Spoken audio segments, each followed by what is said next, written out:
Hey everybody, what's it, Fox Gaming here. So I've got an updated Pestilence build video for you today. I was looking back at my previous content and my two most popular videos by quite a large margin are my PvE Pestilence build that used Braced and Composure. So it meant that just by sitting in cover you were getting some great damage bonuses and severe amounts of extra weapon handling for the Pestilence, which meant that it could shoot like an absolute laser. And if you remember, or for those of you that didn't watch that video, of course I will link it in the description. I did stack into health damage, damage to armor, and damage to targets out of cover, which actually comes on the gun anyway, because specifically the damage to targets out of cover and armor actually buff both the bullet damage and the dot damage, the damage over time from Plague of the Outcasts. So it made the weapon incredibly powerful, and I essentially left crit chance and crit damage kind of in the background really. I don't really spec into those at all on this build, so they are relatively low, but it still did more damage because the tick was being buffed to crazy heights. Now, I had quite a few comments on those videos looking for sort of updated builds. My legendary build was a skill build, but and then a pestilence one you can just use sort of anywhere, heroic content and down, but obviously it wasn't great for legendary. I can confirm that this new build is great for legendary. I've used this to clear the legendary summit levels twice over now, and the hunters as well, I might add, so essentially completions, because of how much damage this does. But what Memento does is give us so much survivability on top of all of that, that it really makes this build absolutely shine. So this is my new Pestilence build. It's better than my previous one. Yeah, honestly, I'm really happy with this. I use this all of the time now. It's just a fantastic way to clear all content, including legendary. Although just bear in mind that with those legendary ones we had two people on this build, one person on a Tardigrade tank and one person on future initiative healer. But it means that yes, you don't need to just use skill builds to clear legendary. You can absolutely wipe a room with a couple of these builds in your squad. Honestly, it's so good.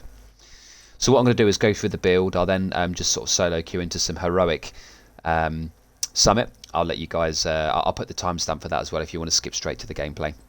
I'm going to explain the build from top to bottom and why I've made these choices, and then we'll of course get straight into it. So we're still using Gunner because it gives us a lot of benefits for Pestilence. 10% weapon handling when we're in cover, as we have lost a lot of our weapon handling. That's going to really help us out for the reload speed, stability and accuracy. We get 10% armor on kill, and trust me, with this build you get a lot of kills in the background. All the time this kills, when you're fully stacked up, in heroic content, this can kill any purple and red bar without you firing a single bullet into them if you have your max memento stacks, without even the short-term extra buff. So you know you will get a lot of kills with this, and that will just, your health will just fly up as a result.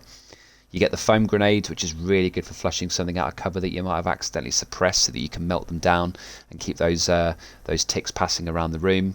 And you get the ammo regen, which is really good for an LMG build anyways. You can blow through that quite quickly. You all know Pestilence, it drops about 1,000 times a minute in the Dark Zone. It is my favourite exotic in the game, and in my opinion the single best exotic weapon for general heroic content. It's just so strong. There are some really good choices out there at the moment. Ravenous is great for boss melt from the new raid. Chatterbox is good for Hunter's Fury, Bloodsucker builds. But yeah, Pestilence is just the king in my opinion. Its damage is fantastic. Ever since they patched Plague of the Outcasts, it now spreads correctly and calculates the damage correctly, and it's just a phenomenal weapon. I highly recommend you dust this off and try out this build if you haven't done so already. We're still stacking into the three important things for this build: damage to health, damage to armor, damage to targets out of cover. You absolutely need those to buff your tick damage up very high and be able to melt down heavies, warhounds, enemy skills to continue those ticks spreading around the room. So it is important. Basically, I wouldn't change any part of this build. I've tested a lot of different variants, and this is the second highest damaging version of Pestilence that you can get, second only to Vigilance, Glass Cannon and Sawyers Kneepads. But Vigilance you lose all the time on Pestilence because, well, you know, you pull a lot of aggro, so you get shot a lot, and Sawyers, if you move around you lose your damage debuff. So in my opinion, over an entire mission, or certainly for a summit, this will do way more damage than any other Pestilence variant out there. Yes, it is that good. So we're using the just to go back to the weapons, the Pestilence is very important. I like to use an AR, namely the mechanical animal, because it makes my decoy better if I ever do need to quickly kill something from severe range that's damage to health, but I rarely pull out the secondary. The card pistol is also very important for this build because it buffs our skills quite a lot, particularly for legendary runs, and I'll explain why that is in a second. You do get this as part of the season pass if you own Warlords. You don't need to pay anything else, and you get the Memento there as well. So when you get the Memento, you will already have this pistol that gives you the +1 skill tier just for holding it in your hand. The talent on it is irrelevant. I like Instinct because if ever want to use this on a skill build with Pistolero on, then this will be perfect, but it doesn't really make a difference. It's just having the pistol equipped is the more important thing. The mask is the named Jarl mask, so it gives us 10% Hasbro, which is great for our survivability, but more importantly, we have health damage. You want to roll every part of this build to weapon damage as high as possible. Crit chance and crit damage are mostly irrelevant. Yes, they do buff the bullet damage a little bit because of course that's the point of crit chance, but the whole point of this build is about the tick damage. So don't worry too much if these have armor regen or something terrible. Obviously if you can get crit chance and damage, that's always better because yes, it's more damage, but it's such a small part of our damage that the gains are minimal. But essentially mine has rolled crit chance and crit damage as the mods there and the secondary attribute. So the damage to health is great against the heavies and the warhounds. If we go down to the other named item, our contractor's gloves, I really like this roll. I didn't bother with crit chance on this. I've gone for weapon handling and max weapon damage. This is of course LMG damage being a Petrov, so once again the damage to armor here is buffing both the bullet damage of this gun and what I'll refer to going forward as the dot damage over time. That's essentially the Plague of the Outcast tick. So damage to armor does buff dot damage and bullet damage. Damage to health only buffs bullet damage, but it's still very important that you have this because you need to be able to melt heavies and they are damage to health and warhounds. If you don't have a very well rolled Hollow Man, just get a third piece of Walker and Harris because that's also damage to health, so you can be quite flexible with this build.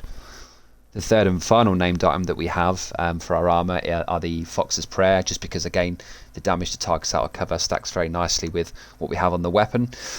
And they give us again a buff to both the dot damage and the bullet damage, so it's basically a double win to equip these two items. I've rolled these to crit damage, but again the minor attribute is less important. What is more important is hitting 15% or as close to on as many of these pieces as possible, because Plague of the Outcasts, if you have a look, the debuff applied is based off of your weapon damage. It doesn't mention it, but it is also buffed by that damage to armor and targets out of cover as well. Finally, we're running two pieces of Walker and Harris because they give us 5% weapon damage and 5% damage to armor, and as you can see the third is 5% damage to health, which would be a great substitute for the Hollow Man. If you don't have this is a DZ exclusive, so if you're not too fond of doing PvP based activities and you haven't got one out of a season cache yet, then just use the third Walker and Harris. Glass Cannon is what we're going for here. It can be quite dangerous on this build, but I wanted to showcase the combination of Memento and Glass Cannon, and it is very survivable, more so in fact than my old Braced Composure build that didn't have Glass Cannon, so yes, you do stay alive longer with this build. So they're the two Walker and Harris, crit chance and crit damage on there. The Memento backpack you obtain from Season 3, the Season Pass, level 90, and it provides both a long and short term buff every time you kill an enemy, regardless of how you kill them. So your tick damage in the background, your dot damage will be getting most of these kills, and the way that you play this build is you don't collect your trophies until the end of a room, till the room has been cleared. It's not like a Hunter's Fury build where you pick one up each time.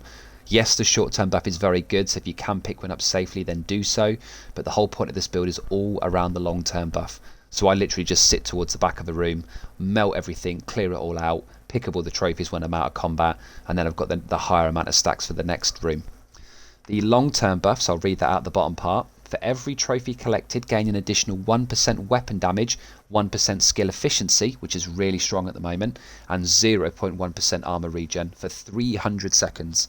There is a visual bug with this talent. I can confirm that when it shows it running out, basically a lot of people have been complaining that when you hit the max 30 stacks, the timer, the 300 seconds just runs out and doesn't get refreshed by picking up trophies. I can confirm that is a visual bug. You retain the buff even after picking up trophies after max stacks, and whilst the buff in your HUD won't show as the duration being refreshed and eventually just disappears because the game thinks it's run out, you do retain all of those long-term benefits even after that happens. You'll pick up future trophies, it won't show the new long-term buff appearing, but it is still active in the background. You don't lose it if you die, you don't lose it if you fast travel, you only lose it if you change server, so if you go into the Dark Zone or load into the Summit from DC. But what you can do is sit in the firing range, build up all of your 30 stacks straight away from the left side of the firing range, and then queue into a DC mission where you will retain those stacks even if you fast travelled. So when we get the 30 stacks, which is very easy to do so, we end up with 30% weapon damage. That is already higher than Vigilance. And unlike Vigilance, we don't lose this. So Vigilance is definitely not as good as this backpack on this build. Yes, it's 25% straight off the bat, but the amount of times you just take one bullet here and there and lose it, it's wasted damage or wasted opportunity. This is just permanent 30%, which is higher than Vigilance anyway.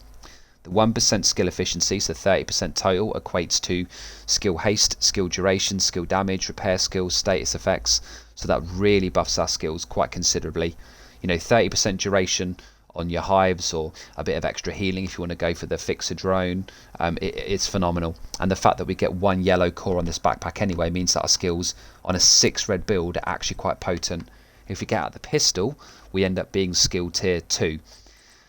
Which means that our hive has 3 charges. 3 charges on a 6 red build. You could literally res 2 people and still pick up your hive and have that charge for yourself. So you could get 3 reses on a 6 red build.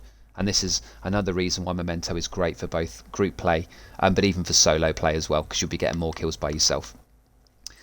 It also means that our decoy lasts a lot longer and has more health as well. You don't need to pull out your pistol for this, but the skill duration in conjunction with the 1 skill tier on this build, decoys are very good because they take a lot of heat off of you, and this is generating more threat because we are buffing it. If I was to switch out my pistol, the 15% additional threat would go up even higher to, I think it's 35 the next tier, I can't remember. We get because we're getting 30% skill haste from Memento as well, our res hive comes back super fast, and of course being skill tier 1, its cooldown is oh, actually I think it's the same, but yeah, we do get 30% skill haste, which on a res hive is fantastic.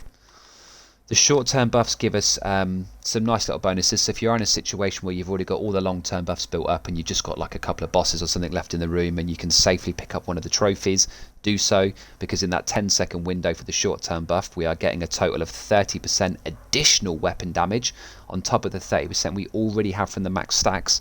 We're getting 10% bonus armor and 5% skill efficiency. The 30% weapon damage is because we have 6 red cores.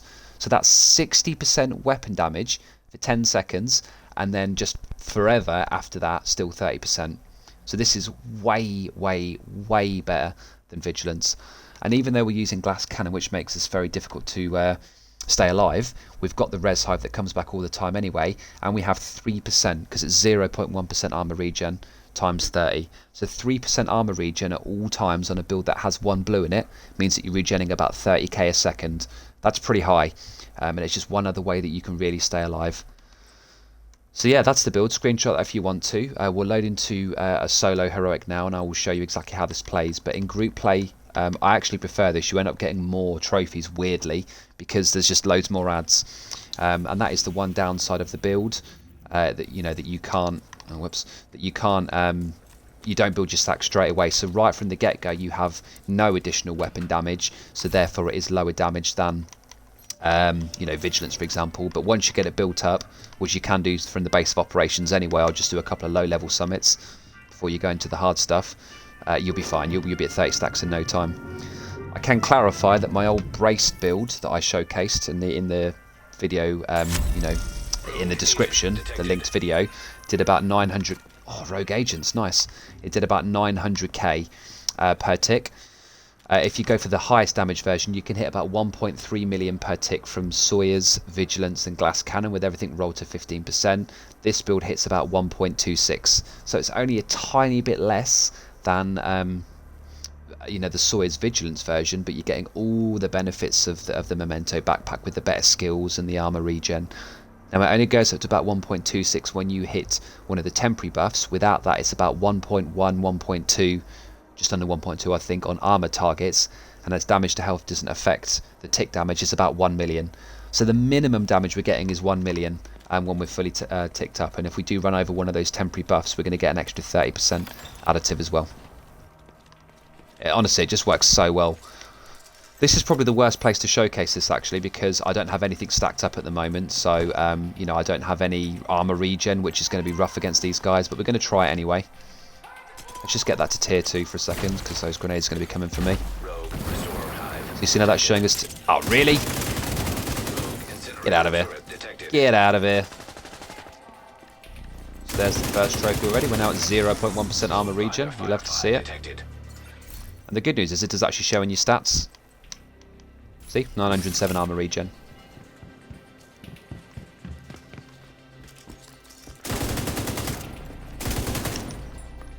It's a sniper, so I'm not going to peek here.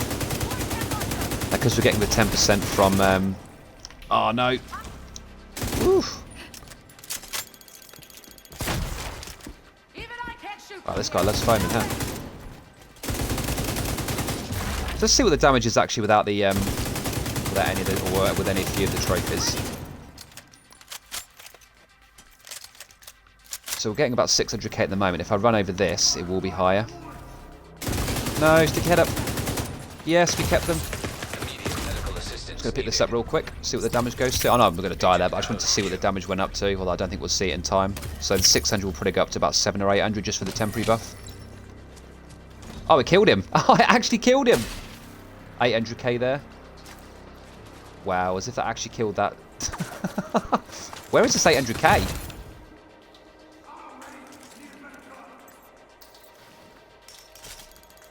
There you go. That's testament alone. I've only got like hardly any of the debuffs. Excuse me, the trophies. So my armor regen is a little bit low at the moment. I've got to be careful here actually because I've only got 120 seconds left. I think he's trying to use a shotgun, so I should better get some easy shots on this guy. Serious trauma detected. So we're up to 900k per tick, 850. That's going to kill him anyway. See you later, buddy. Rogue agent eliminated. There we go.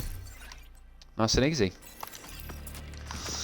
We'll go into the next room just to showcase it there, and then I'll bring the video to a close. But that's essentially how the build works. You come and pick up all of your trophies afterwards. Pumped up. That's actually not a bad mob. Oh, intimidate on a Sokolov chest, but everything else is bad.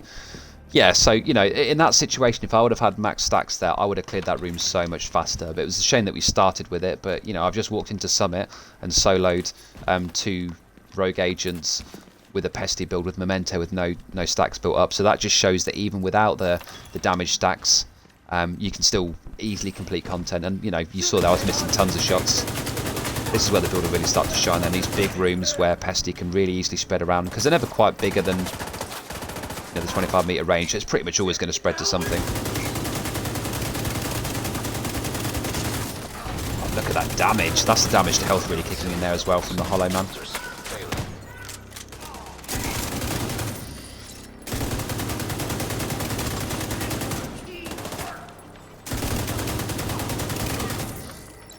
So essentially I'm not picking up any trophies here, I'm just, because the build does so much damage even without that. Oh, the tick actually made him drop it there. Now I'm going to go pick some up. So we're 899k, 900k. That's just killed somebody. Look at all these trophies. There's so many. Killed another person.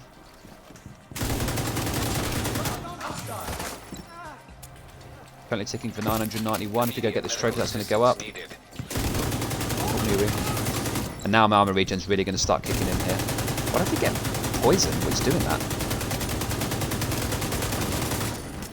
Try and get your kills on the red bars first. You want to try and like build your stacks up on the lower enemies, and then... oh, this isn't good. This isn't good. I'm in a bad spot here. But because of my... oh, no, there's a guy here. Because of my skill haste, I've already got my res hive back. Agent killed. Oh, this is not a good place to be in. Get the bonus armor from that, get a res, sorry, not a res, get a med kit off. Drop the decoy, dip out.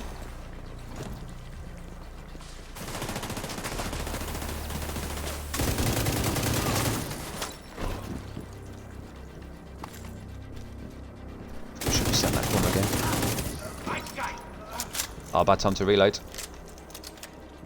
But I mean, I'm in a glass cannon build and I'm running around a room. You know, yes, that's dangerous, but you definitely can get away with it. What is this poison damage? Am I supposed to be... oh, toxic gas leak. I'm supposed to be turning this off. I didn't even realise the whole time. There we go. Look at all these trophies. That might be because I wasn't completing the objective, to be fair. So, yeah, that doesn't help. So, if you look now, on my buff part at the bottom, I've got the orange... sort of mechanical arm symbol, that's the short-term buff, and then the grey one is the long-term buff. So that sort of little bar at the bottom of that arm is just how many stacks I've got, which is about 40%. And then the box itself with the arm inside it, as that fills up more grey, that means you're about to run out. But even when that happens, you still won't. You just got to keep picking up trophies. So right now my armor regen is at 10k. There you go. So that's the build. Let me know what you think. I absolutely love this build. I think it plays so much better than my old one. Yes, the handling is low, but the amount of damage you do and the amount of survivability you get and the amount of skill buff you get, you know, all in one build, it just ticks all the boxes for me. And in group play and in legendary content, this works. You know, it takes a bit of time to get your stacks built up, so just build them up in the firing range first if you're going to do a legendary stronghold, or just do a lower level of the summit if you're going to do it that way. But it works, you know, it really does work. So yeah, if you think you'd make any changes to this, if you don't feel glass cannon is best in slot here, please let me know. I just wanted to go for the highest damage possible, when, you know, the fact that we're getting our res hive back so much faster than before means you can afford to play glass cannon now. I haven't been a fan of it previously, but with the armor regen, the bonus armor, and the better decoy and the better res hive, just means you can kind of get away with it. But yeah, let me know if you think I'm wrong, if you think there's a better talent that I could sit in there. I'm really curious to hear your thoughts. Thank you very much for watching this video through to the end if you did. Thank you for the continued support of the channel, and I look forward to seeing you all in the next one. Peace!